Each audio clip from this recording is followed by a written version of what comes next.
नमस्कार मंडळी. तर तुम्हाला माहितीच आहे, मी कुठेही बाहेर जायचं म्हटलं की माझ्या आईचं हे जे पुत्रप्रेम आहे ते नेहमीच बाहेर येतं. बाय. तर अशा प्रकारे आईचा आशीर्वाद घेऊन आणि आपल्या बाप्पाचा आशीर्वाद घेऊन आम्ही निघालो आहे भुरर. तर नमस्कार मंडळी, मी प्रथमेश दवे म्हणजेच मालवणचं PhD तुमच्या सर्वांचं पुन्हा एकदा माझ्या नवीन व्हिडिओमध्ये हार्दिक हार्दिक हार्दिक स्वागत करतो. तर आजच्या या आपल्या प्रवासामध्ये आपल्याला साथ लाभले या KTM रावांची आणि तसेच या KTMचे मालक आमचे रायडर साहेब ऋषी कारले यांची. सो आम्ही ह्या दोघंजण प्रवास करणार आहोत. खूप दिवस झाले होते कुठे बाहेर जायला भेटलं नव्हतं. तसेच देवदर्शन हा माझा जिव्हाळ्याचा विषय आहे. तर देवदर्शन झालं नव्हतं, तर खूप मनापासून इच्छा होती की आपल्याला ज्योतिर्लिंग करायचे आहेत, 12 ज्योतिर्लिंग करायचे. तर आम्ही त्या हिशोबाने उज्जैन सिलेक्ट केलं. उज्जैनचा प्लॅन ऑलमोस्ट फेबपासून चालू होता. तर फेबमध्ये काही प्रॉब्लेम्स आले त्याच्यामुळे जाता नाही आलं. तर मार्चमध्ये आम्ही अचानक तिकीट काढल्या त्या वेटिंगवर होत्या सगळ्या. तर वेटिंगवर असल्या कारणाने आम्हाला त्या तिकीट कन्फर्म होतील याची साशंकाच होती. पण म्हणतात ना की जब तक महाकाल का बुलावा नहीं आता तब तक आप नहीं जा सकते. तशातली काहीशी गोष्ट झाली. फेबमध्ये कॅन्सल झालं, मार्चमध्ये कॅन्सल झालं. मे बी आमचं जाणं नसेल तिकडे. तर आता काय करणार, वेटिंग लिस्ट काही कन्फर्म झालं नाही. मग आम्ही ठरवलं की एक तरी ज्योतिर्लिंग आपल्याला करावंच लागेल. नाश्ता करण्याचा टाईम झाला होता म्हणून आम्ही एक अमृततुल्य सह्याद्री अमृततुल्य इथे थांबलो. इथे हे खूप सुंदर झाड होतं ज्याच्यावर फुलं फुललेली होती. त्याचा काही शूट करण्याचा माझा मोह आवरला नाही. त्याचे फोटोशूट करून झाल्यावर आम्ही आतमध्ये पोहे आणि मिसळपाव मागितलं होतं, प्लस चहा आणि कॉफी. खूप छान टेस्ट होती. तुम्हाला वर होर्डिंगवर दिसत असेल की नक्की आम्ही कुठे चाललो होते. हो, तर आम्ही चाललो आहोत त्र्यंबकेश्वरला. जसं की तुम्हाला मी म्हटलं की एक तरी ज्योतिर्लिंग आपल्याला कंप्लीट करायचं आहे, तर आम्ही निवडलं त्र्यंबकेश्वर, जे नाशिकलाच आहे, सर्वांनाच माहीत असेल. तर आम्ही या प्रवासामध्ये आम्हाला रस्ते खूप छान पद्धतीचे भेटले.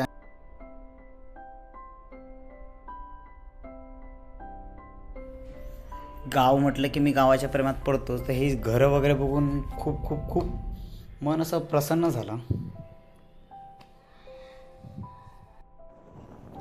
तर अशा प्रकारे आम्ही निसर्गाचं सौंदर्य टिपत पुढे पुढे जात होतो. तर त्यातच मला हा एक डोंगर जो आहे तो हत्तीसारखा भासत होता. ज्याचं अप्रूप मला जास्त होतं, त्याला पाहण्यामध्येच माझा पूर्ण वेळ जात होता. तुम्ही पाहू शकता. हा पूर्णतः हत्ती वाटतं बघा. डोळे, ही लांबल्याचं सोंड आणि असा झोपलेला. पूर्णपणे 4 तासाचा प्रवास करून आम्ही फायनली पोचलो आहोत त्र्यंबकेश्वरला.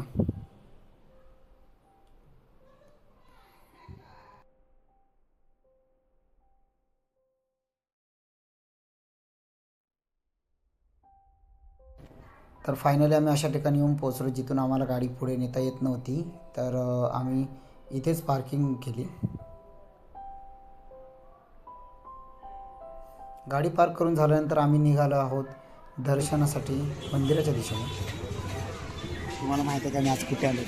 कुठे आलाय? बघायचं आहे का? इथून लाईन आहे. राहिलो वगैरे आम्ही बघतो, मंदिर बघून आलो. इथे आल्यावर मला समजलं की प्रवासाची लाईन तिकीट असते, जी की मी बोललो की ऑनलाईन इथे आल्यावर काढू शकतो. बट ते पॉसिबल नव्हतं. त्याची आधीच तिकीट काढावे लागते, हे मला माहीत नव्हतं. त्यामुळे 10 मिनटाचा प्रवास करत करत मी जिथे ऑफलाईन तिकीट काढतात VIP लाईनसाठी, तिथे काढण्यासाठी गेलो.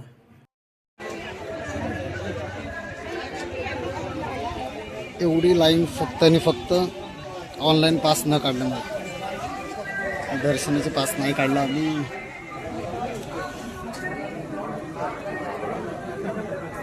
हे फक्त पास काढण्यासाठी लाईन आहे, दर्शनाची लाईन अजून लांब आहे.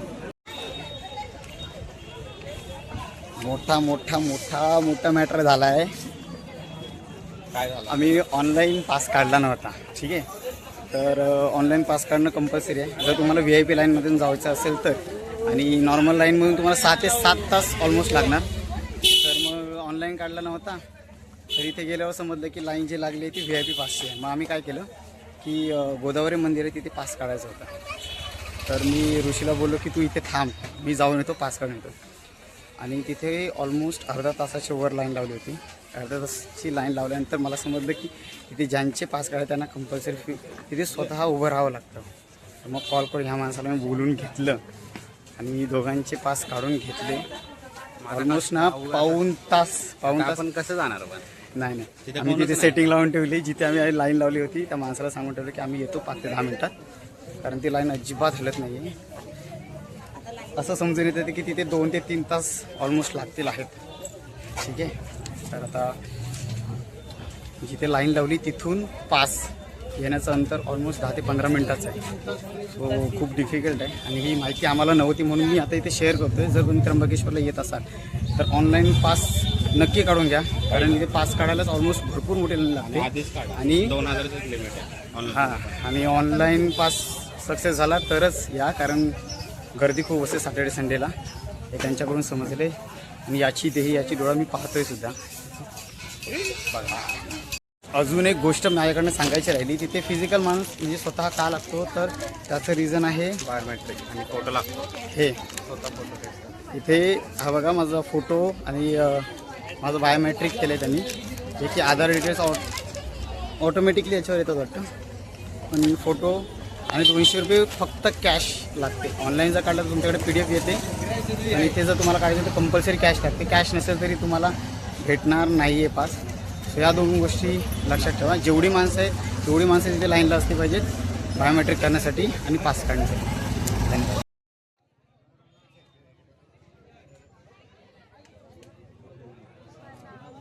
ही आहे आमची VIPची लाईन. किती तासाची? 4 तासाची. 2 ते 4 तासाची आमची VIPची लाईन आहे आणि 1 तासाच्या वर झालं आहे. आणि फक्त तिथून म्हणजे ऑलमोस्ट किती किलोमीटर? 1 किलोमीटर पण नाही. काय 500 मीटर पण आपण नाही 500 मीटर पण क्रॉस नाही केले. 500 मीटर रेड आहे. 100 मीटर 50 मीटर क्रॉस केलंय.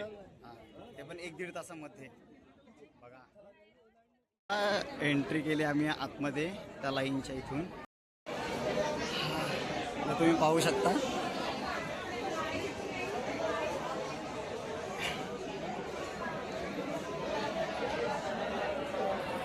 एवढी लाईन आम्हाला आता क्रॉस करून जायचं.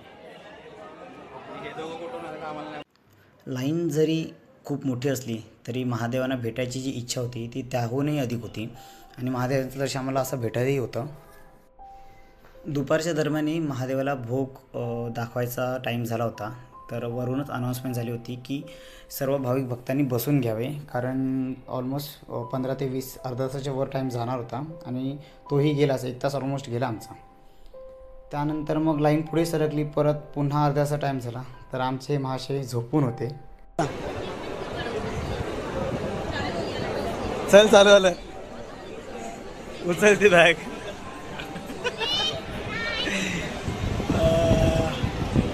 एवढी सगळी लाईन क्रॉस करून आम्ही आल्यानंतर तिकीट चेकिंग झाली. हे जर कोणाला माहीत नसेल तर खूप प्रॉब्लेम होऊ शकतो, कारण ज्यावेळी आपण एंटर करतो एका लाईनमध्ये जाण्यासाठी त्यावेळी तिकीट चेक होत नाही आहे. खूप लाईन क्रॉस करून आल्यानंतर तिकीट चेक करतात आणि हे खूप जणांना माहीत नव्हतं. जर तुम्ही वेगवेगळे राहत असाल, जर तुम्ही पुढे आणि तुमची फॅमिली मागे तिकीट एक असेल तरीही प्रवेश दिला जात नाही. याची सर्वांनी नोंद घ्यावी असं मी सांगतो.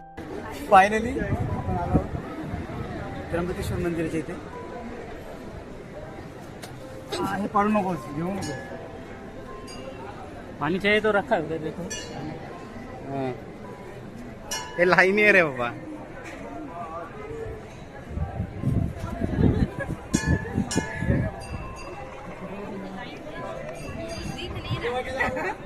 ली हूँ फोटो.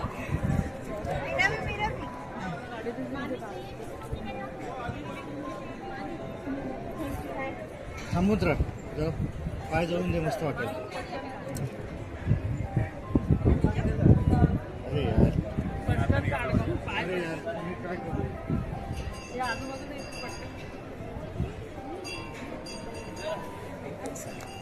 तुम्ही पाहू शकता मंदिराचं रिनोव्हेशनचं काम चालू आहे. तर याच्यासोबत आम्ही भीमाशंकर पण ठरवलेलं होतं की हे किंवा भीमाशंकर करावं. पण भीमाशंकर 2-3 महिने बंद आहे, कारण तिथे पण काहीतरी बांधकाम चालू आहे असं समजलं. तर म्हणून आम्ही त्र्यंबकेश्वर ठरवलं.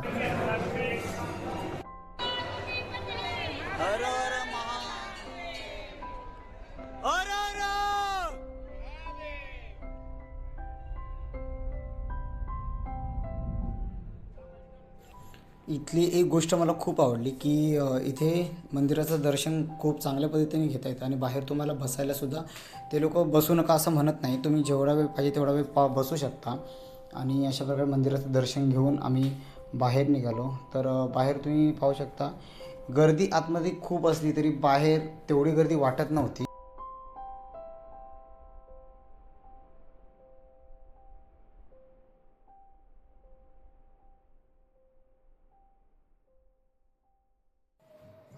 मंदिराच्या बाहेर आल्यावर सुद्धा खूप छोटी छोटी मंदिरं होती, जसं की शंकराचं मंदिर, त्यानंतर गायत्री माता मंदिर. तर अशा मंदिराचे दर्शनसुद्धा आम्ही घेतले.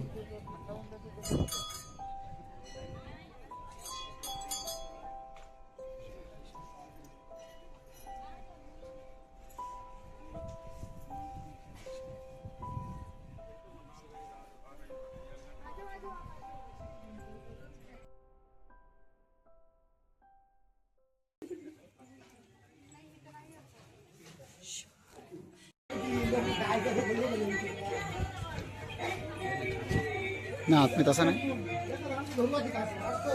हो.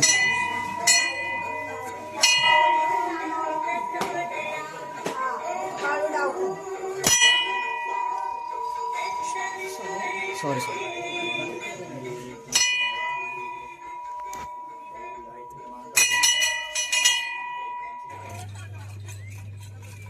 पेपरमध्ये बघ काय खाशील तू. स्टार्ट कर.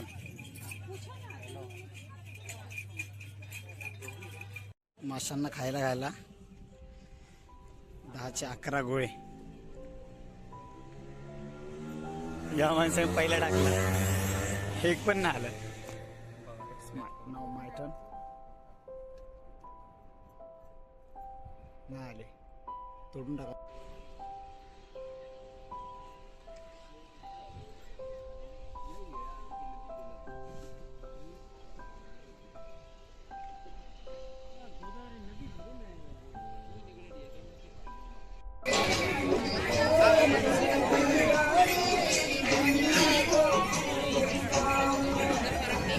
संध्याकाळचे 3:30 झाले. ठीक आहे, संध्याकाळचे 3:30 झालेत आणि बघूया अजून पण गर्दी जी आहे ना ती त्याच ठिकाणी आहे.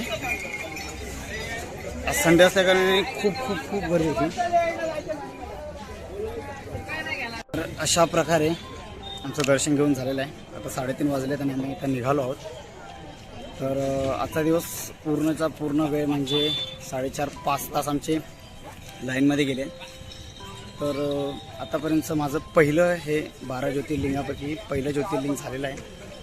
तर आय होप की पुढची ज्योतिर्लिंगसुद्धा लवकरच मी कंप्लीट करणार आहे. तर आजच्या पुरतं एवढंच. भेटूया पुढच्या ब्लॉगमध्ये.